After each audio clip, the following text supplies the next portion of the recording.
In our previous tutorial, we have seen how to install all the components of Splunk and enable HTTPS on them. So we have seen two methods to enable HTTPS. One is using web, that is clicking on settings, server settings, and just checking the button of enable SSL.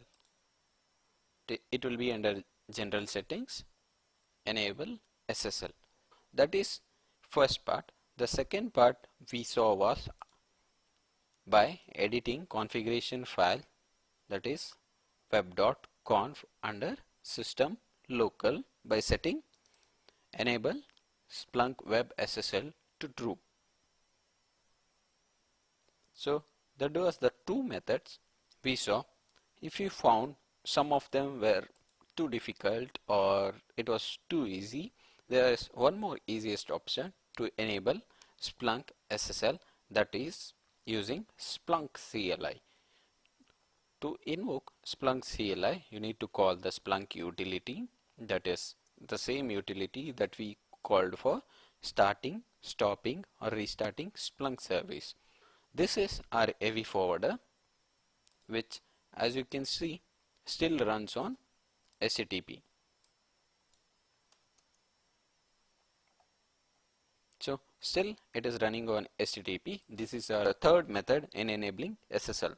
There is a simple command, that is enable web-SSL. You can type this and hit enter. It will ask for the username and password of the admin, not the OS. So make sure whenever you enter Splunk utility, it is asking or looking for Splunk user password with admin privilege.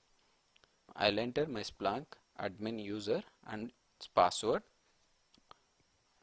It says you need to restart the Splunk server for your changes to take effect.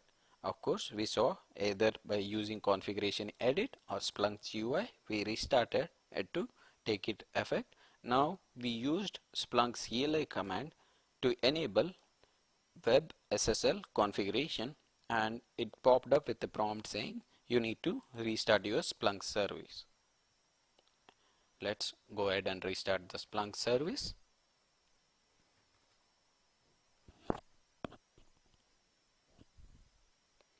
Once this has restarted, you'll be able to see, now we'll be able to access our AV forwarder instance in HTTPS. So there is no more HTTP, that is HTTPS. See, since it is the first time, I'll proceed with accepting the certificate.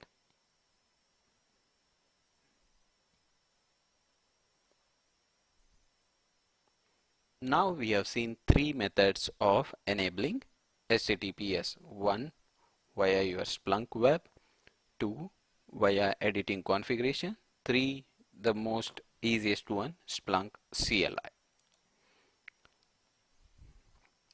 Now during this course or any further course that will be going on from now on, you'll be able to see me showing you all these three steps of doing each configuration. If we are configuring a searcher, we will see how we can configure in web, CLI and editing configuration. Similarly, if we are configuring a AV forwarder, we'll see how to edit configuration, how to edit using CLI, how to make the configuration from web console. We'll be going through all these kind of three methods in order to understand Splunk, and you can choose to learn whichever is more convenient or easy to start with.